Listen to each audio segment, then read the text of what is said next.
Once Kitava has gobbled up every scrap of Oriathan flesh, sucked every Oriathan bone dry of marrow, he'll turn his endless hunger to Namakanui and the whole Karui archipelago.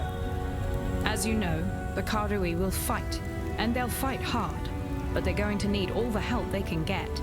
And I know of 3 treasures that might just make the difference. They were taken when the Templar raided Namakanui. A whip woven of Hinekora's hair.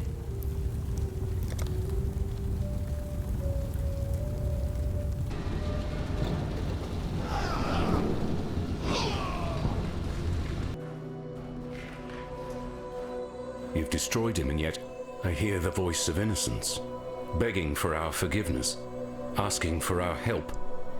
You and I heard him the moment the High Templar fell, whispering inside my damn skull, his heart beating within my chest.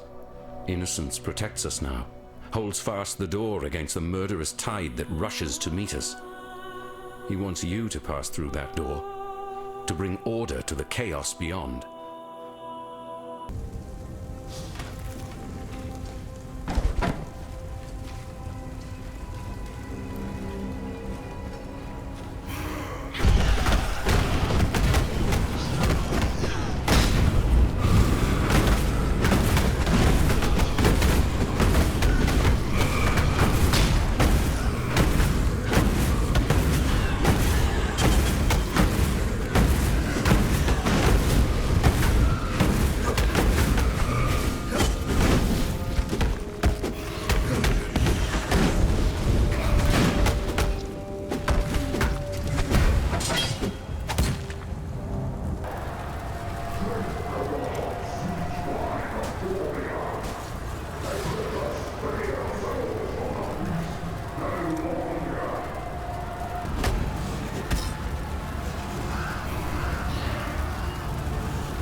An empire is nothing more than a standard, pitched in the naked earth. The time has come for you to raise the standard. Upon the peak of false faith, the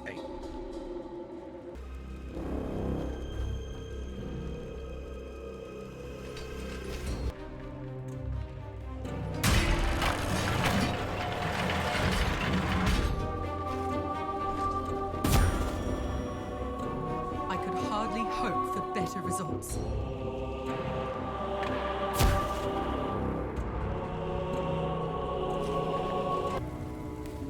We're glad you made it. No, damn it all, that's just too strange to abide. I'm glad you made it. And innocence tells me I need to keep helping you. So that's what I'm going to do. I know my way around weapons and armor, and all things Templar if you should want for further enlightenment on... Lani's told me a little about Utula and his cult of Kitava. Enough to know what Utula's got planned. Bring about the fall of one god so he can raise up one of his own. And this Kitava, from what fragments I can piece together from innocence.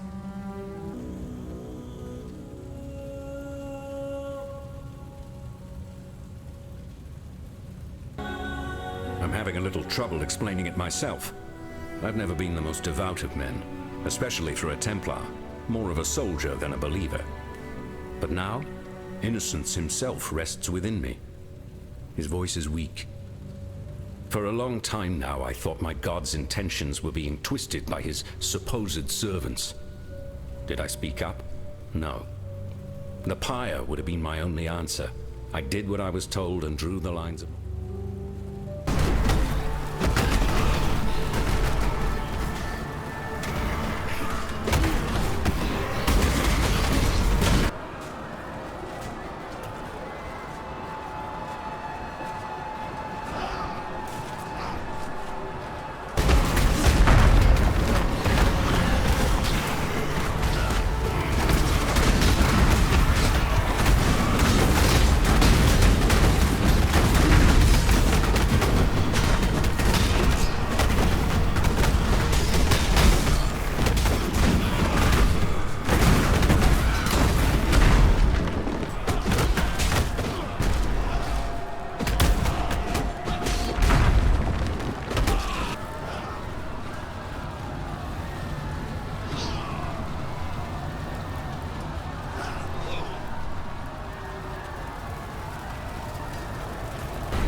Vengeance was done, Savior?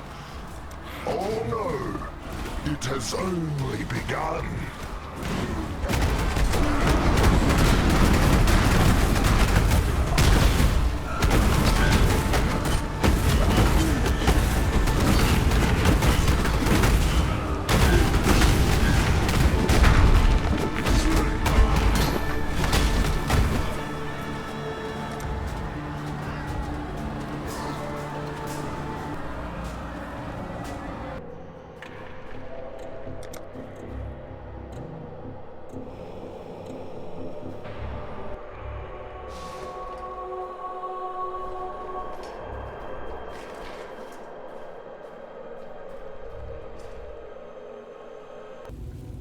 Hello.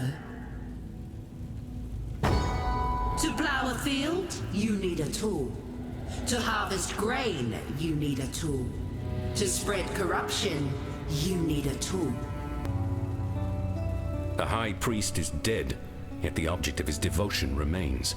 There's no doubt you did all right bringing that man-turned-monster to heel, but you weren't able to stop him fishing his master out of a river of blood. Damn. Sorry. I never could get the hang of boosting morale. Didn't seem right to polish the edges off harsh facts.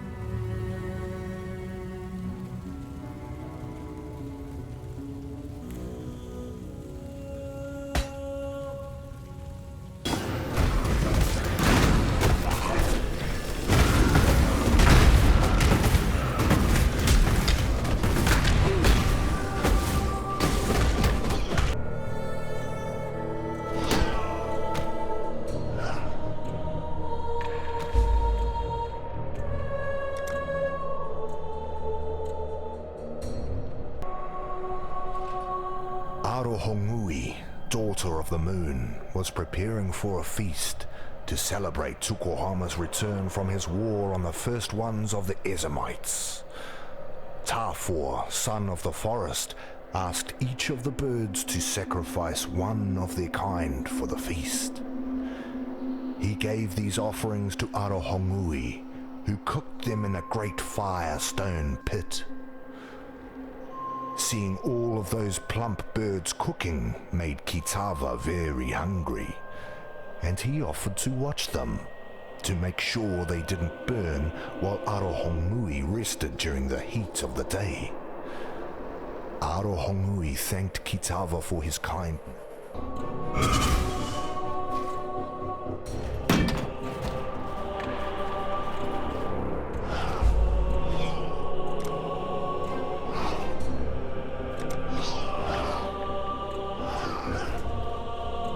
Tukohama, our father of war, and Valakor, father of storm, took Kitava to Hinekora, Mother of Death.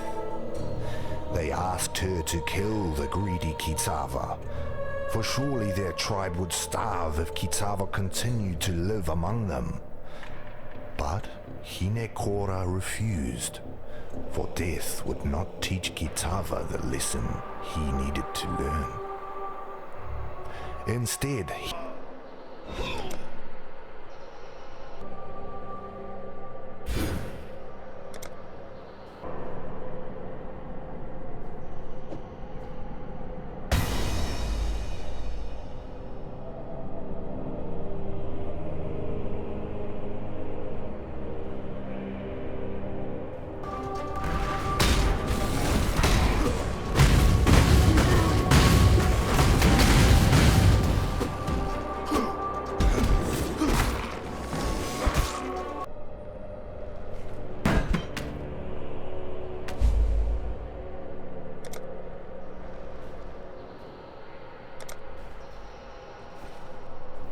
to replace the feast of birds that Kitava had greedily consumed, Tukohama, our father of war, and Valako, father of storm, went fishing.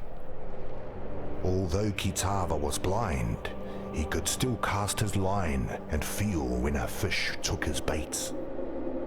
So, Tukohama and Valako took him with them on Tukohama's mighty canoe. But while they fished, Kitava grew hungry and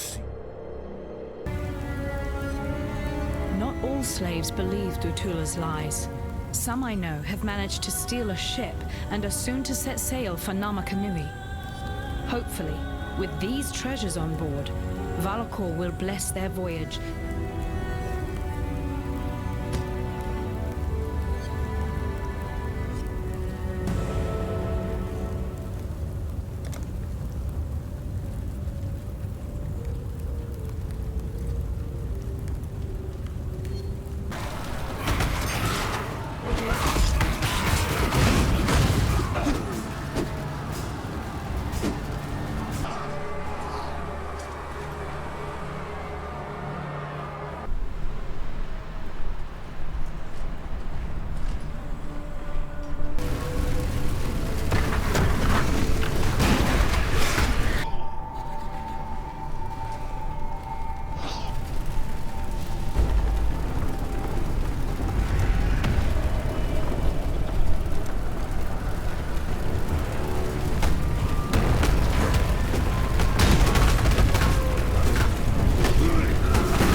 There is no shame in falling to a god.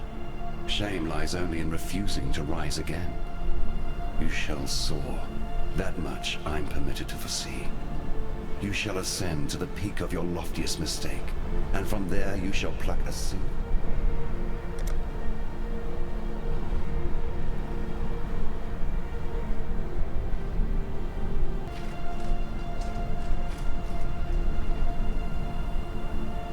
I'm Captain Lily Roth, and we sail for Classe. Better to live in exile than die on this psychotic bonfire of an island. You want to make it out? Remember, this ain't no charity run. You owe me.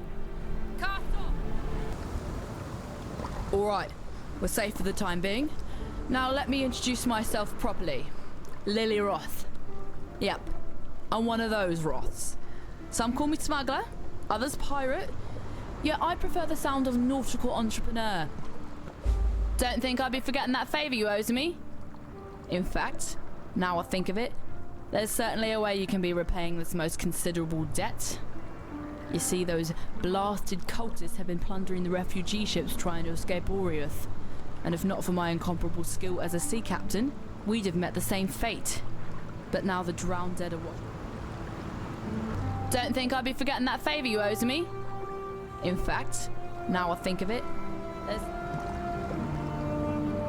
Waylem Roth. Here, let me share something I remember from me granddaddy's stories. No sooner had the others turned in fear from the great white Leviathan did Waylem load the ballista with his final harpoon. And right then he vowed to sea and sky that he and he alone would be the one to finally kill this bastard son of the Brine King. The ballista fired and the harpoon smote that creature